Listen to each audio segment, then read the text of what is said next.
Terima kasih kepada saudara-saudara dari PD Getsemani yang ada di Balikpapan, yang mengundang kita untuk sekarang ini boleh bergabung bersama-sama belajar untuk mengerti isi hati Tuhan. Puji Tuhan, tema kita tentang doa. Bagaimana doa kita itu bisa menggerakkan hati Tuhan? Nah, pertanyaannya, maaf ya, kita mau menggerakkan hati Tuhan yang bagaimana? Ngerti nggak pertanyaan saya? Kita ini mau menggerakkan hati Tuhan yang bagaimana? Maafkan saya, seringkali selama ini kita di dalam doa-doa kita justru kita ini memaksa Tuhan. Maaf saya katakan, kita ini memaksa Tuhan untuk menuruti semua yang kita inginkan. Nah, maka itu kalau kita mau jujur dan rendah hati, seringkali doa gereja itu isinya cuma 3. Apa itu? 1, minta. 2, menyuruh. 3, lapor. Nah, kalau doa kita hanya untuk minta, nyuruh, dan lapor, coba kita mikir, lalu yang jadi Tuhan itu siapa? Pernah nggak kita menanyakan ini? Kalau doa kita itu hanya minta, nyuruh, dan lapor, lalu yang jadi Tuhan itu siapa?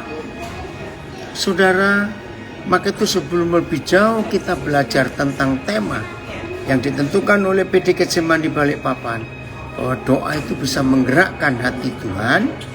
Mari kita menemukan dulu konsep Alkitab tentang doa. Ya, saya ulangi, mari kita menemukan konsep di Alkitab tentang doa. Apa itu doa? Yang jelas, doa itu harus 2 arah. Saya ulangi, doa itu harus 2 arah. Betul? Enggak cuma 1 arah dari kita ke Tuhan. Tidak. Tapi dari Tuhan juga harus ke kita. Nah, doa yang 2 arah inilah yang sanggup dan pasti akan menggerakkan hati Tuhan. Puji Tuhan, suara dari Toronto bisa hadir juga. Nah, kalau doa kita cuma searah dari kita saja kepada Tuhan, maka doa kita nggak akan bisa menggerakkan hati Tuhan. Karena Tuhan tidak kita beri kesempatan untuk mengerti apa yang Dia mau atas hidup kita. Tapi kalau doa cuma searah, berarti kita hanya memaksa Tuhan untuk mendengar doa kita. Sehingga kita nggak mau tahu Tuhan itu ingin apa dalam kehidupan kita. Tapi kita memaksa Tuhan supaya Tuhan yang ngertiin kita. Maaf saudara, doa yang seperti ini tidak akan bisa menggerakkan hati Tuhan. Maaf, saya harus banyak minta maaf ini karena beberapa pendoa punya konsep yang salah. Contoh, kita mau berdoa untuk keselamatan bangsa Indonesia. Kita mau berdoa untuk kesejahteraan kota kita. Kita mau berdoa untuk negara kita supaya penuh damai dan semuanya. Nah, kalau doa-doa kita itu, maaf, hanya memenuhi udara. Lagi sekali jangan tersinggung, saya minta maaf. Kalau doa-doa kita walaupun bukan untuk diri kita dan untuk keluarga kita, tapi untuk negara, untuk kota kita, untuk daerah tempat kita tinggal, supaya ada kesejahteraan, supaya aman. Doa supaya COVID ini banyak. Tapi kalau doa-doa itu hanya searah, kita memaksa Tuhan supaya Dia mendengarkan doa kita tanpa kita mau tahu apa kehendak Tuhan untuk hal yang kita doakan. Saya ulangi, kalau doa-doa kita hanya memenuhi udara dan kita memaksa Tuhan untuk memberkati kota kita, memberkati negara kita, melindungi bangsa kita, kan doa yang bagus karena bukan untuk kepentingan kita sendiri. Tapi tanpa kita tahu apa yang Tuhan kehendaki dalam hidup kita, maka doa itu nggak bisa menggerakkan hati Tuhan. Mari kita lihat ayat pertama. 1 Yohanes 5 ayat 14. 1 Yohanes 5 ayat 14. Terima kasih. Ini Pak Filipus dari Tulungagung. Di Tulungagung masih setengah 6 pagi. Oh, masih jam 5:15 pagi. Puji Tuhan. Yang dari bagian barat pun banyak yang gabung. Di Instagram saya, di Facebook saya. Puji Tuhan. 1 Yohanes 5 ayat 14. Ya, saya akan baca. Dan inilah keberanian percaya kita kepadanya, yaitu bahwa ia, perhatikan, yaitu bahwa ia mengabulkan doa kita jikalau kita meminta sesuatu kepadanya menurut kehendaknya. AYT. Dan inilah keyakinan kita. Inilah keyakinan yang kita miliki di hadapannya, di hadapan Dia, yaitu jika kita meminta apapun yang sesuai dengan kehendaknya, Dia mendengarkan kita. Garis bawahi kalimat penting ini. Jika kita jika kita meminta apapun yang sesuai dengan kehendaknya. Ini kunci. BIS. Dan kita berani menghadap Tuhan karena kita yakin Ia mengabulkan doa kita. Kalau kita minta apa saja sesuai kehendaknya. TSI. Dengan begitu kita tidak merasa takut lagi datang ke hadapan Tuhan di dalam doa. Nggak takut ya. Kalau apa yang kita minta sesuai dengan kehendaknya, maka Tuhan akan mendengarkan dan menjawab doa kita. Oke, dari Bali sudah bangun. Pertanyaannya sudah. Menurut ayat yang baru kita baca, coba jujur jawabnya. Berarti seharusnya kita ini berdoa dulu, baru cari kehendaknya, atau kita ini cari kehendaknya dulu, baru berdoa? Ayo, setelah kita tahu ayat ini, saya ulangi lagi pertanyaan saya.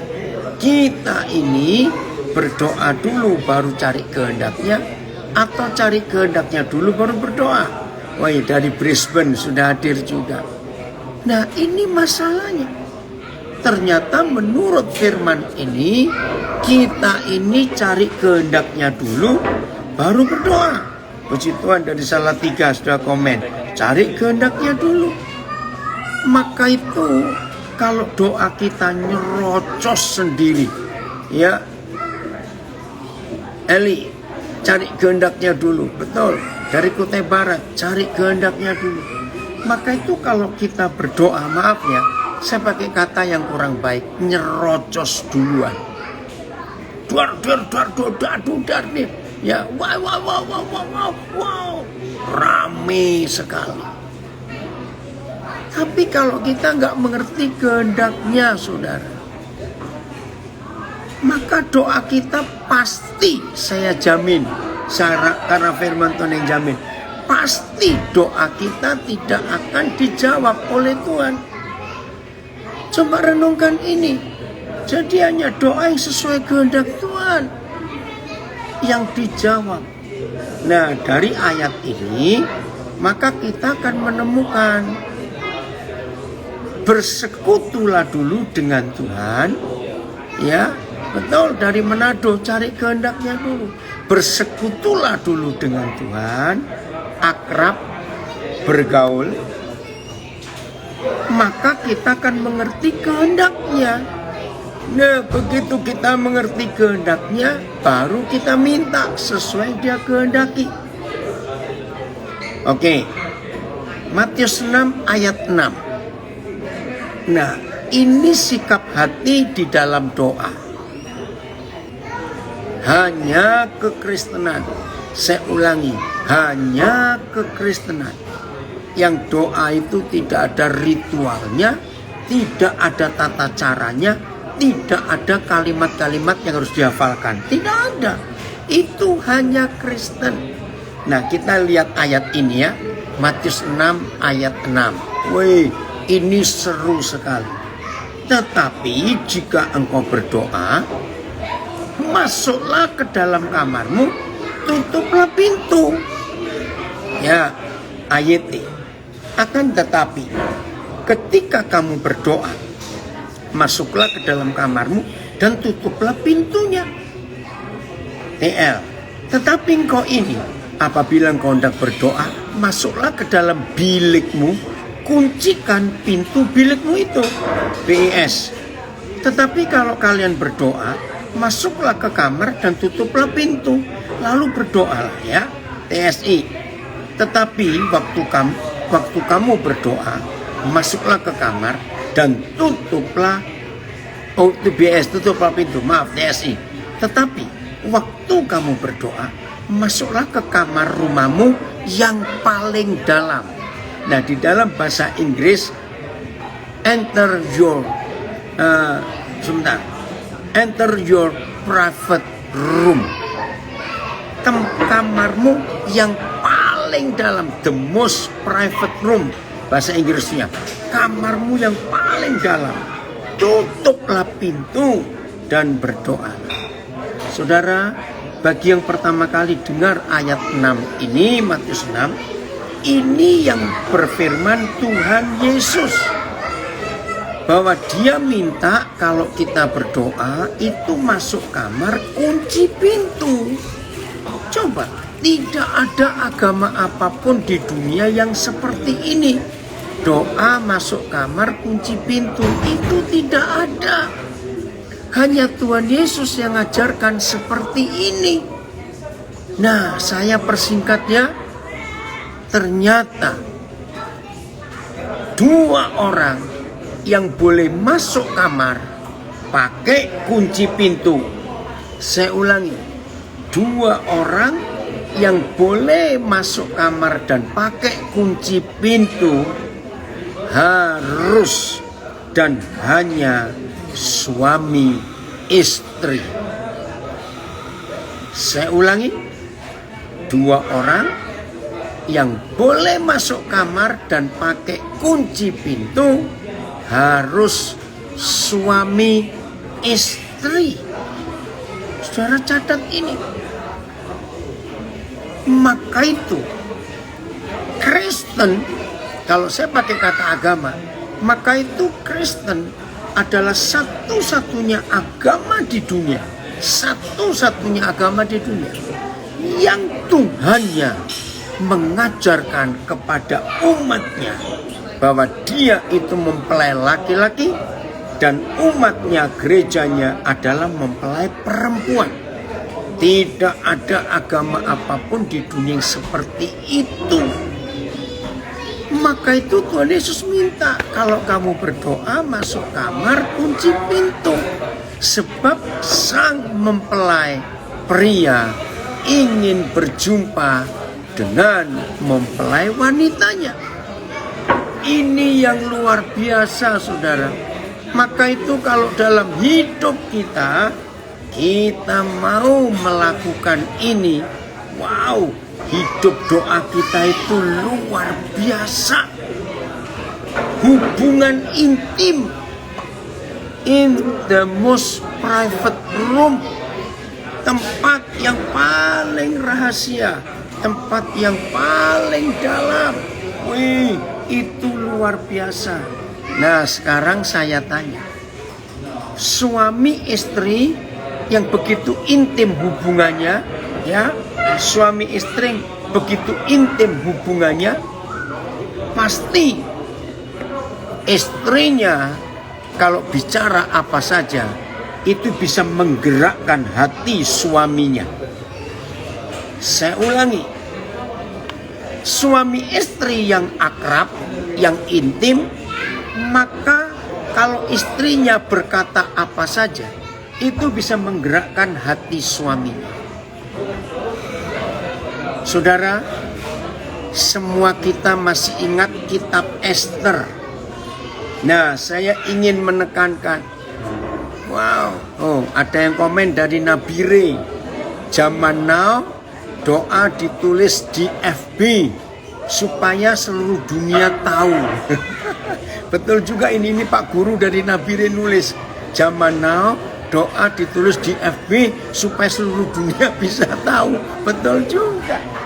Padahal doa itu kan rahasia antara gereja dengan mempelai laki-lakinya. Nah, saya ngomong tentang kitab Ester. Semua kita tahu kitab Ester. Saudara terganggu nggak? Karena kafe ini lagi rame sekali. Coba kalau nggak terganggu saya akan tetap di sini. Depan masih ada tempat ya, ada kosong. Nggak terganggu ya? Mudah-mudahan tidak. Hah? Ya, yang ini. Ya, oke ya. Baik, puji Tuhan. Saya lanjutkan. Nah, saya minta. Ingat tadi saya katakan kepada saudara, kita doa untuk bangsa, kita doa untuk negara, kita doa untuk kota kita doa. Betul. Oh, terima kasih Pak Rudi Santoso, tidak terganggu. Puji Tuhan, jelas. Baik, yang dari Samarinda. Terima kasih ya. Saya teruskan kalau begitu. Nah, ketika kisah Ester tertulis, maaf. Doa corporate. Ya, ada yang tanya, bagaimana pendapat Koden dengan doa corporate, doa bersama? Nanti saya akan jawab. Ya, tunggu dulu. Ini pertanyaan bagus ya, supaya saya bisa sharing juga nanti. Kerajaan di mana Ester menjadi permaisurinya, ada undang-undang. Ratu sekalipun, permaisuri sekalipun, kalau tidak dipanggil raja dan berani menghadap, maka hukuman akan ditimpa. Walaupun dia itu permaisuri. Masih ingat ya? Itu kitab Ester. Tapi Ester itu seorang mempelai perempuan yang penuh dengan wibawa dan penuh dengan kemuliaan. Wih, ini luar biasa, saudara. Lalu Ester berani menghadap. Masih ingat ya kisah itu? Ester tahu loh, hukumannya cuma mati. Tapi Ester berkata, biar kalau toh aku harus mati, asal bangsaku diselamatkan, aku siap. Nah, tema kita hari ini, doa yang bisa menggerakkan hati Tuhan, adalah doa seorang mempelai perempuan berjumpa dengan mempelai laki-lakinya di kamar yang tertutup. Ini yang Tuhan ingin kita lakukan dalam hidup kita.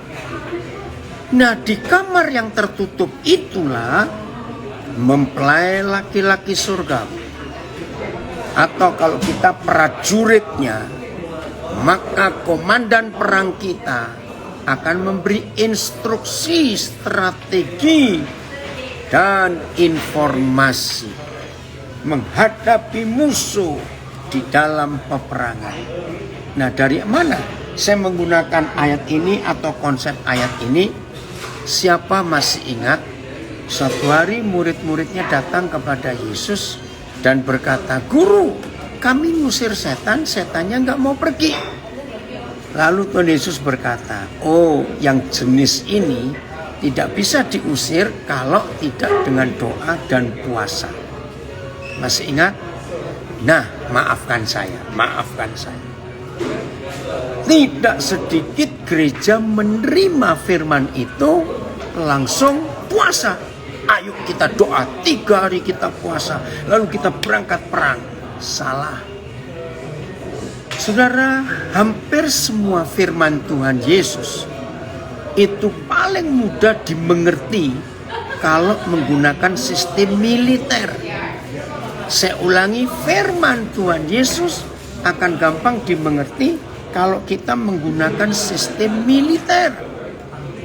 Nah, di dalam sistem militer, ketika peperangan makin dahsyat, ketika peperangan makin berat, lalu seorang komandan melihat dari pihak musuh kekuatannya lebih besar. Lalu komandan melihat dari pihak musuh persenjataannya lebih hebat. Lalu dari pihak musuh makin kuat. Maka seorang komandan akan mengajak tentaranya, prajuritnya, retreat, mundur sejenak, atau konsolidasi. Nah, di dalam konsolidasi itulah seorang komandan akan memberikan 3 hal penting. 1, informasi musuhnya bagaimana. 2, setelah tahu informasi, maka komandan minta komunikasi jangan terputus, sehingga informasi akan terus diterima oleh prajurit. Nah, setelah itu baru ada strategi.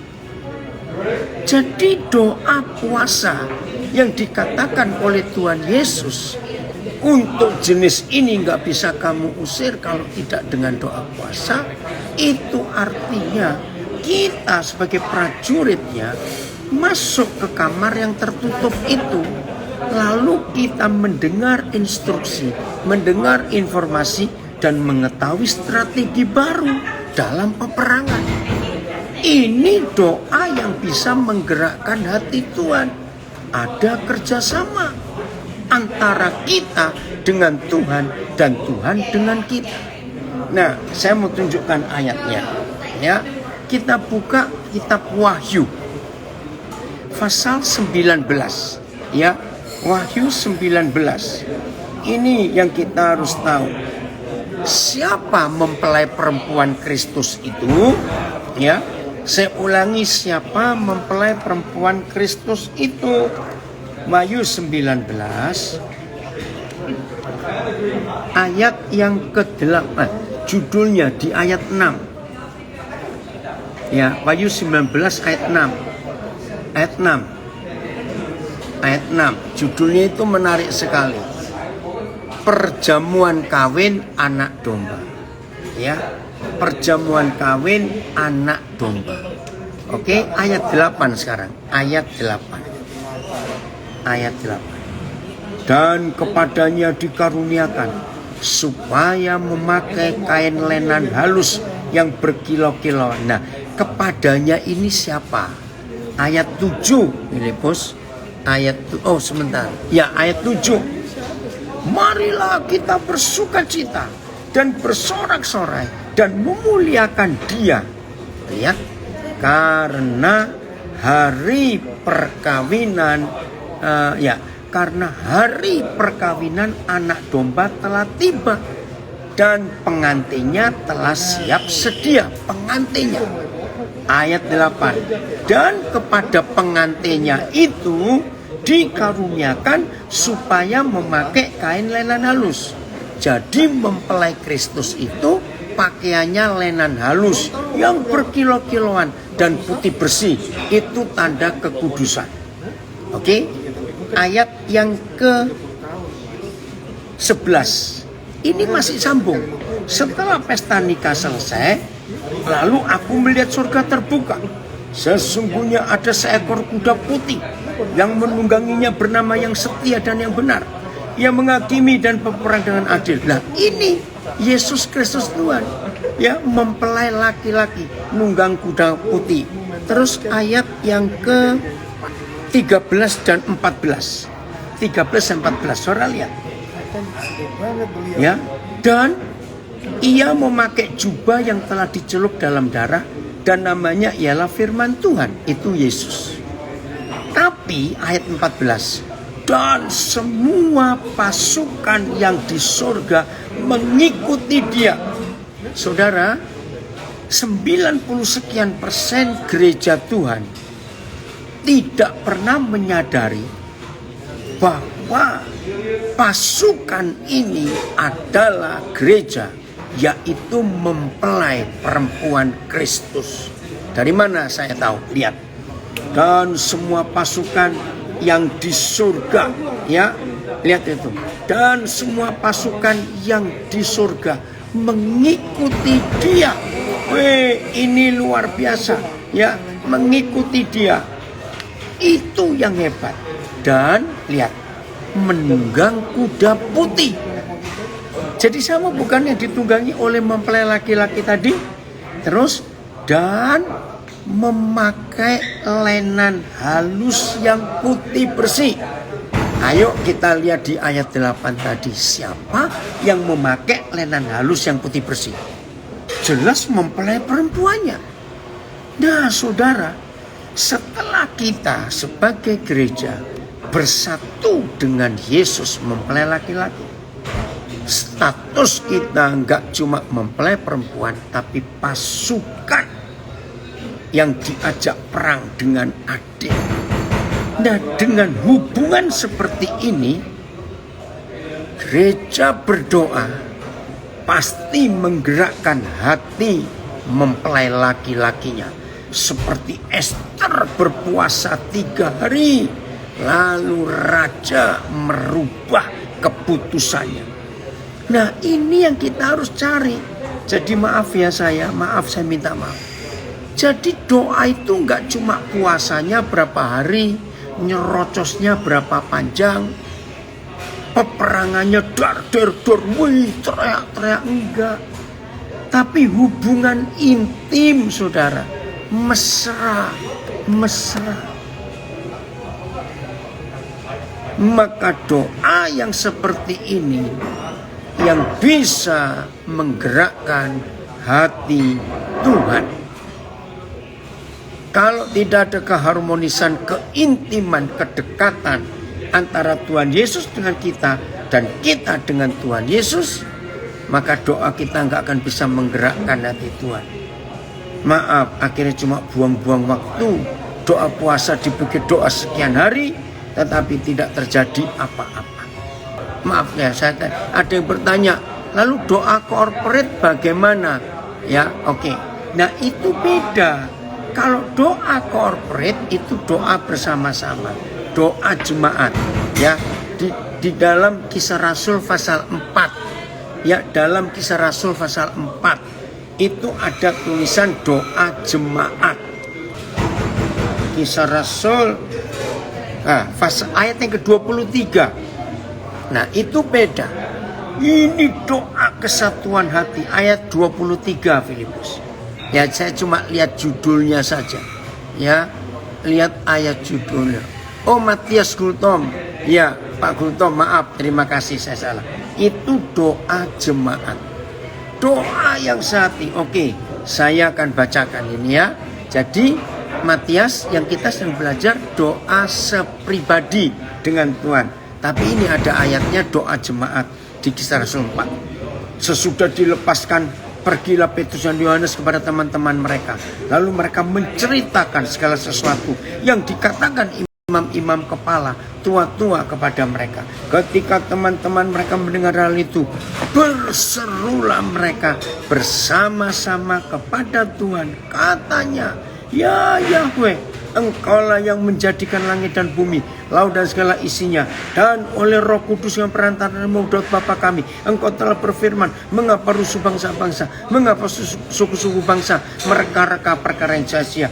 Raja-raja dunia bersiap-siap dan para pembesar berkumpul untuk melawan Yahweh yang diurapinya. Sebab sesungguhnya telah berkumpul di dalam kota ini Herodes dan Pontius Pilatus beserta bangsa-bangsa dan suku-suku bangsa Israel melawan Yesus, hamba-Mu yang kudus yang Kuurapi, untuk melaksanakan segala sesuatu yang telah Kau tentukan dari semula oleh kuasa dan kehendak-Nya. Dan sekarang ya Yahweh, lihatlah bagaimana mereka mengancam kami, dan berikanlah kepada hamba-hamba-Mu keberanian untuk memberitakan firman-Mu. Ulurkanlah tangan-Mu untuk menyembuhkan orang.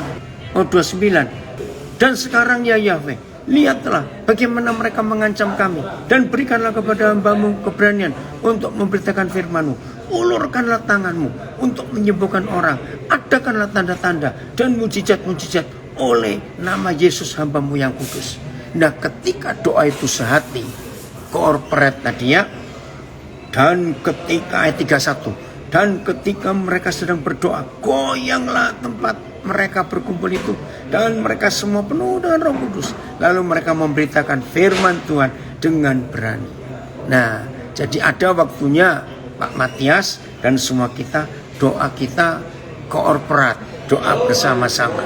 Tapi yang kita mau bahas doa secara pribadi lebih dulu. Nah, kalau kita sudah punya kunci doa secara pribadi seperti ini, luar biasa. Saya lanjutkan. 1 Korintus 6 ayat 16 dan 17. 1 Korintus 6 ayat 16 dan 17. Masih tentang hubungan suami istri di dalam doa. 1 Korintus 6 ayat 16 dan 17. Ayat 16. Ya, saya akan, tapi begini ya, bagi yang belum pernah kenal saya dan baru hari ini, saya minta saudara tidak berpikiran negatif. Dengan saya akan menggunakan satu kata ya tentang hubungan suami istri. Karena kalau nggak hati-hati bisa salah ngerti.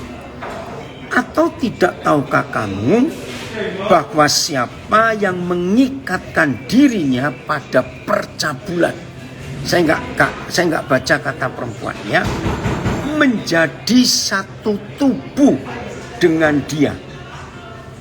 Oke, saya minta izin kepada saudara semua. Boleh nggak kata menjadi satu tubuh karena hubungan seks itu saya ganti dengan kata bersetubuh. Ya, saya minta izin dulu ini supaya saya tidak disalahkan. Penting ini ya. Saya ulangi. Atau tidak tahukah kamu bahwa siapa mengikatkan dirinya pada percabulan menjadi satu tubuh dengan dia. Sebab demikianlah kata nas, kata potongan ayat. Keduanya akan menjadi satu daging. Nah, tolong jawab dulu. Boleh nggak saya ganti menjadi kata bersetubuh? Bersetubuh. Saya minta jawaban dulu. Ya, boleh. Ada yang bilang setuju. Ayo, yang lain. Ya, boleh tidak saya ganti. Saya pakai kata bersetubuh.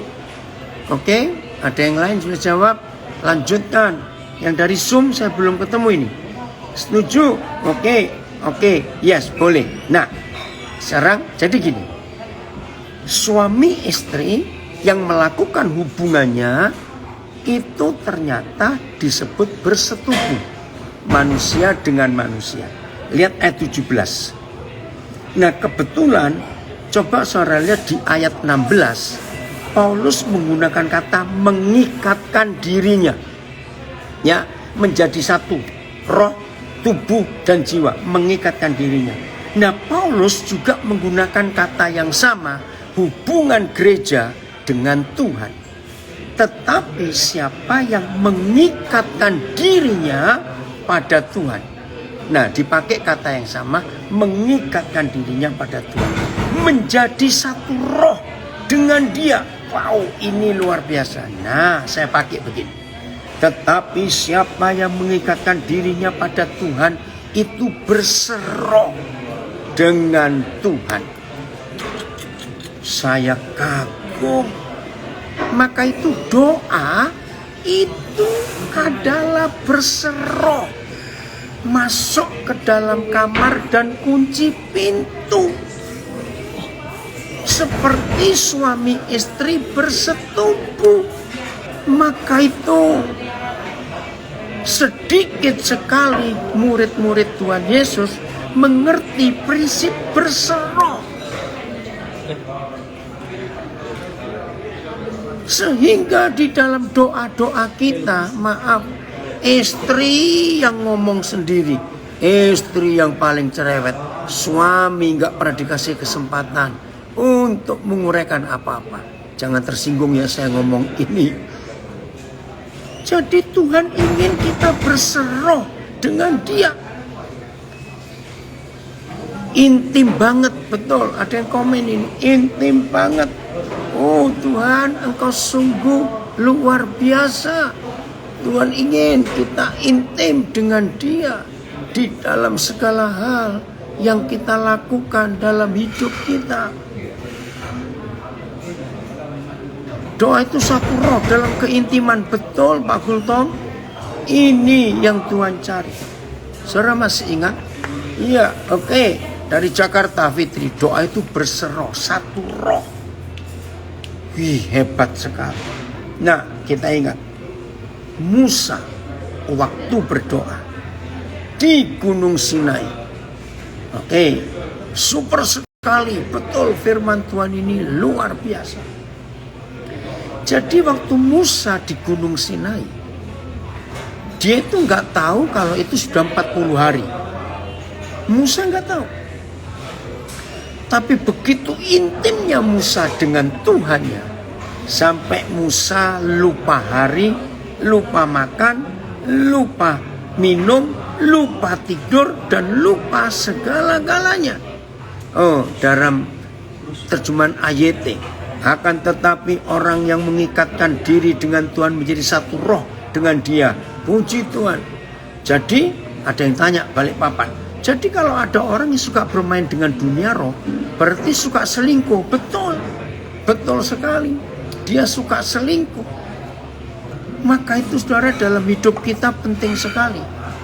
Kita tetap setia kepada Tuhan Yesus dalam satu roh itu. Tidak boleh ada yang lain dalam kehidupan kita. Nah, Musa selama 40 hari itu, saya pakai kata ini, Musa itu nyedot Tuhan habis. Musa itu menghisap Tuhan sampai habis. Musa itu tenggelam, dimasukkan dalam hadirat Tuhan sampai habis. Itu Musa. Woi, luar biasa saudara. Maka itu dalam hidup ini penting sekali. Kita itu berseroh, lalu kita dihisap oleh Tuhan, dan Tuhan kita hisap. Tuhan nyedot kita, dan kita nyedot Tuhan. Woi, luar biasa. Maka hidup seperti itu kan jadi hidup yang gak main-main dampaknya. Maka kita harus menikmati itu. Ada yang komen di Instagram, puji Tuhan, berkat bangun pagi, ada berkat firman pagi-pagi intim bersama Tuhan. Amin. Dari Instagram ada yang nulis itu. Haleluya. Nah, jadi kita harus seperti Musa. Maka itu kalau puasa, ya kalau puasa itu bukan soal gak makan, gak minumnya, bukan. Puasa itu begitu asiknya kita dengan Tuhan sampai lupa makan, lupa minum. Nah, ini ada dari Nabi Rekomen, dari Muhammad Duki. Berdoa berarti menyamakan frekuensi kita dengan Tuhan. Betul. Nah, saya mau cerita. Kenapa anak saya Muhammad Duki ini bisa cerita? Karena kami pernah hidup dengan dia di pedalaman. Listrik tidak ada, telepon tidak ada. Satu-satunya alat komunikasi kami dengan dunia luar itu pakai radio panggil. Ingat ya Duki ya, apa namanya radio panggil? Yang dulu orari itu. Saudara, kalau cuaca sudah buruk, angin, hujan, aduh, sampai teriak-teriak kami ini nggak dengar karena frekuensinya nggak sama. Hati, ya. Frekuensinya nggak sama, maka nggak akan nyambung. Nah, seperti itu. Makasih Duki, kamu ingatkan pengalaman kita di pedalaman, cari komunikasi, tunggu pesawat jam berapa datang. Ya, tidak perlu doa panjang-panjang. Betul. Ini dari Salatiga, tidak perlu doa yang panjang-panjang. Ketika kita satu roh dengan Tuhan, kita akan mengerti kehendak Tuhan dan bisa berjalan di dalamnya. Amin. Jadi saudara, hari ini terima kasih Frankie, betul, HT, OSSB ya Duki. Nah, ayo mulai hari ini kita samakan frekuensi kita dengan frekuensi Tuhan. Call sign, dari Sydney sudah gabung juga, call sign ya.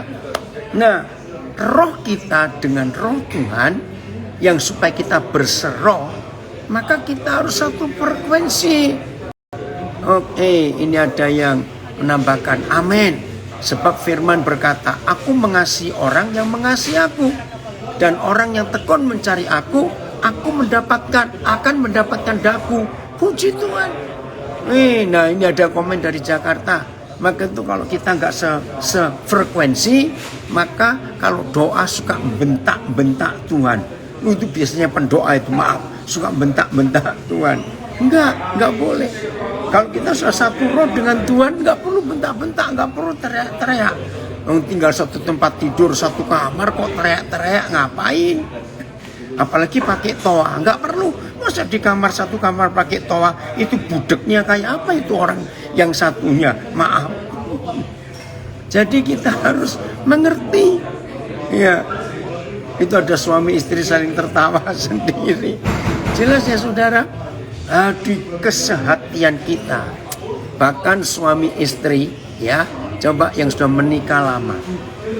Bahkan seringkali suami istri sudah lama menikah, nggak perlu ngomong, hanya bahasa gerak tubuh aja, body language, pasangannya tahu loh, yang ini pengen apa. Betul nggak yang sudah menikah? Nggak usah pakai kata-kata, hanya sign saja. Ya, gerakan ini, gerakan itu, maka pasangan kita bisa tahu. Nah, seperti itu yang Papa ingin atas kehidupan kita, saudara.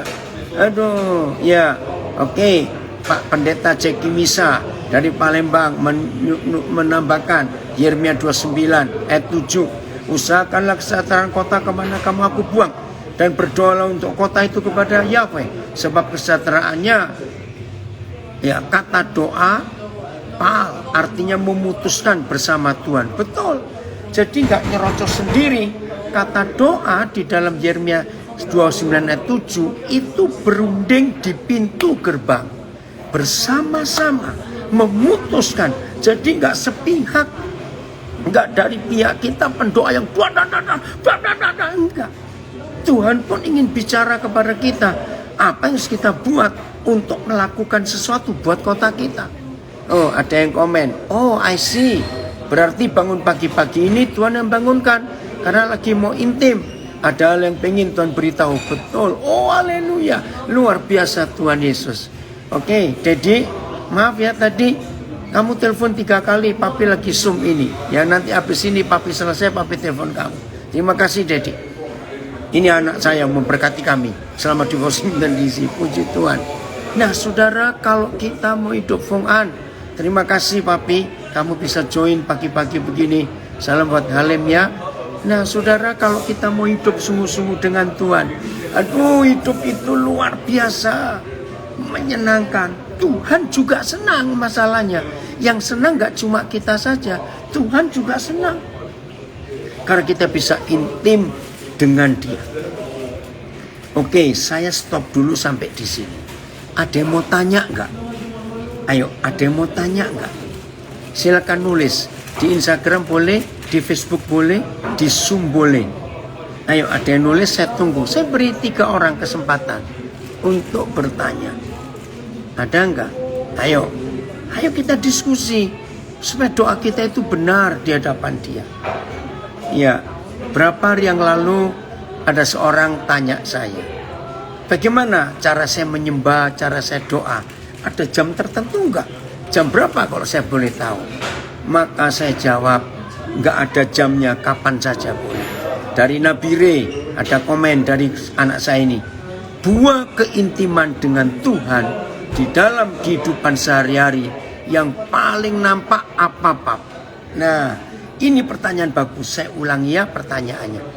Buah keintiman, hasil keintiman kita dengan Tuhan dalam kehidupan sehari-hari yang paling nampak apa? Yang paling nampak, sebagaimana Musa intim dengan Yahweh Tuhan, maka Tuhan menampakkan diri lewat wajah Musa. Nah, siapa yang tiap hari kalau dilihat orang mukanya cemberut terus, nah itu nggak intim dengan Tuhan.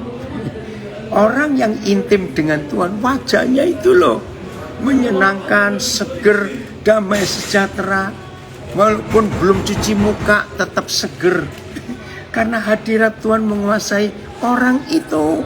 Jelas ya Omi? Ini anak saya tanya, Sebentar, ada yang tanya enggak? Oke, ada yang puji Tuhan, Tuhan tidak ingin saya jauh dari Dia dengan mengarahkan saya masuk ke ruang ini untuk mendengarkan kebenarannya. Amin. Ya, Morina, papi senang sekali bisa begitu. Nah, saudara, ini ada yang tanya lagi? Oke, saya baca dulu pertanyaannya. Ibrani 6 ayat 1. Penumpangan tangan di sini itu untuk mewakili Tuhan. Jadi tangan hamba Tuhan, tangan imam diletakkan pada hidup orang dan itu mewakili Tuhan. Tapi nggak boleh terus-terusan begitu. Kita harus sudah jadi dewasa, begitu ya. Nah, harus meningkat terus. Kita harus jadi berkat untuk berguna buat orang lain. Itu maksudnya, Nang. Oke, ada yang tanya lagi di Facebook. Jadi tindakan real untuk memahami kehendak Bapa, bagaimana caranya? Pertanyaan mewakili semua. Untuk memahami kehendak Bapa cuma ada satu cara. Buang semua kehendak diri sendiri. Saya ulangi, untuk memahami kehendak Bapa bukan doa puasa, memberi perpuluhan, persembahan. Tidak. Buang semua kehendak diri kita sendiri, maka dengan sendirinya kehendak Bapa akan dinyatakan. Seorang suami akan menyatakan keinginannya kepada istrinya kalau suaminya tahu istrinya nggak punya keinginan buat diri sendiri. Kalau keinginan istrinya hanya untuk kepentingan keluarganya, maka suaminya akan memberitahu apa rencana dan kehendak suaminya itu. Gitu. Jadi Nang, penumpangan tangan itu hal sederhana, jangan diperbesar. Ya, yang lebih besar adalah mengenal Dia lebih dalam lagi. Oke, dari Calgary ada pertanyaan. Ya, sorry ya, Koden terlambat ngasih selamat ulang tahun kamu. Bagaimana kita tahu kalau Tuhan berkomunikasi dengan kita? Kan kalau kita berdoa cuma kita sendiri. Kadang kalau berdoa suka tidak terucap apa yang mau dikatakan. Nah, justru di situ. Jangan kalau doa ngomong sendiri. Dia menikmati hadirat Tuhan, maka gampang. Maka kalau nggak terucap, nanti Roh Kudus yang akan menolong kita di dalam doa kita. Itu tujuannya, ya, mengutamakan Tuhan dan melupakan kesenangan sendiri. Nah, ini ada yang bantu jawab. Maria, senang sekali Papa, kamu ikut menjawab. Ini guru kami dari Nabire juga. Saya baca tanggapan anak saya ini, mengutamakan Tuhan dan melupakan kesenangan diri sendiri. Ada pertanyaan, mau tanya, jikalau suami belum mau bersepakat berdoa bersama, apakah istri bisa berdoa sendiri dalam kamar? Bisa, dengan Tuhan. Jadi ini untuk suami istri antara gereja dengan Tuhan Yesus.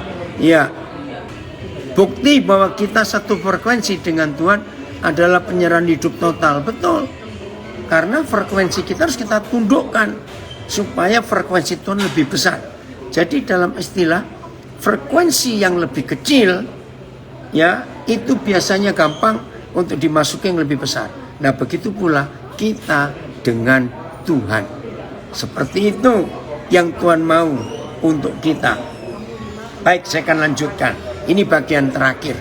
Saudara, betapa luar biasa kalau doa kita itu berubah seperti yang Tuhan minta, bukan seperti yang kita inginkan di dalam hidup doa kita. Ya, oke, kita belajar tentang Musa. Keluaran 33 ayat 17. Di antara semua ayat tentang doa, saya paling kagum pada ayat ini, ya. Keluaran 33 ayat 17. Ayo kita semuanya, ya, membaca ini. Keluaran 33 ayat 17. Berfirmanlah Yahweh kepada Musa. Keluaran 33:17. Apa firman Yahweh kepada Musa?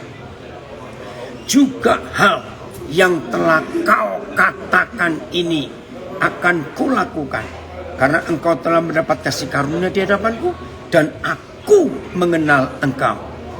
Oke, ILT. Dan berfirmanlah Yahweh kepada Musa, bahkan perkataan ini yang telah engkau katakan, aku akan melakukannya, karena engkau telah beroleh kemurahan di mataku dan aku telah mengenal engkau dengan nama. Oke, BISEAYT.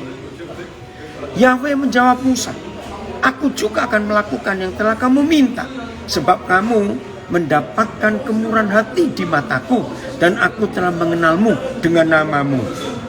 BIS, kata Yahweh kepada Musa, permintaanmu akan kukabulkan, sebab aku mengenal engkau, dan aku berkenan kepadamu. FAYH, Filipus, FAYH di bagian bawah. Saudara, ini yang Tuhan ingin atas kita. FAYH, Filipus.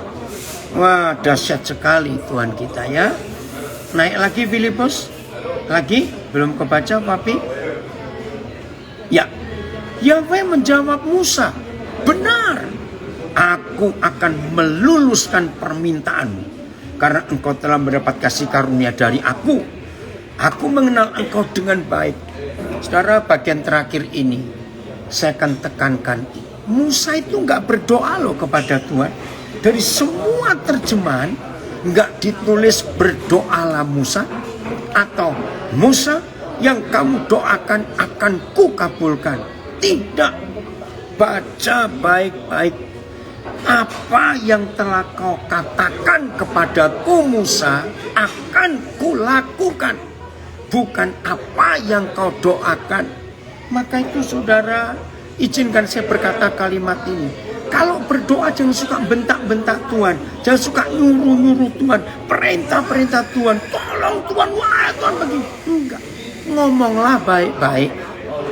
Karena ayat ini menjamin kalau kita berkata saja, Tuhan itu melakukan. Dari Medan ada komen, haleluya, amin. Firman Tuhan yang luar biasa mengingatkan kita untuk selalu berhubungan intim dengan Tuhan. Semakin kita mengetahui apa yang menjadi kehendaknya. Betul. Wih saudara, jangan ngomong panjang-panjang. Dengarkan. Kita cuma ngomong pendek saja Papa melakukan. Alasannya ada dua. Karena Musa mendapat kasih karunia di hadapan Tuhan. Dan yang dikatakan bukan Musa kenal Tuhan. Semua kita pasti berkata, oh saya kenal Tuhan, oh saya kenal Tuhan. Saudara, ngomonglah sampai mulut ini berbusa, aku kenal Tuhan, aku kenal Tuhan. Akan cukup satu kata. Kalau Tuhan yang berkata, aku kenal kamu Isar, aku kenal kamu. Nah jadi masalahnya sekarang siapa yang berkata kenal siapa? Terpujilah Tuhan kalau saudara dan saya, Tuhan yang ngomong, aku kenal kamu. Nah pertanyaannya, kapan sih kita bisa dikenal oleh Tuhan? Jawabannya kembali ke Matius 6 ayat 6. Kalau rajin intim dengan Tuhan di kamar yang pintunya terkunci, nggak pamer-pamer kalau doa, diam-diam saja, maka di situ kita akan melihat Tuhan hadir untuk hidup kita. Nah, model doa seperti yang Alkitab ajarkan, inilah kota kita, negara kita akan diubah oleh Tuhan. Karena kita tahu doa kita ke arah mana sesuai dengan kehendak Tuhan. Keren ya saudara, kalau semua kita bisa doa seperti ini. Jadi siap ya, hidup kita mengalami perubahan yang luar biasa. Balikpapan akan diubahkan, Indonesia akan diubahkan. Tuhan memberkati kita semuanya.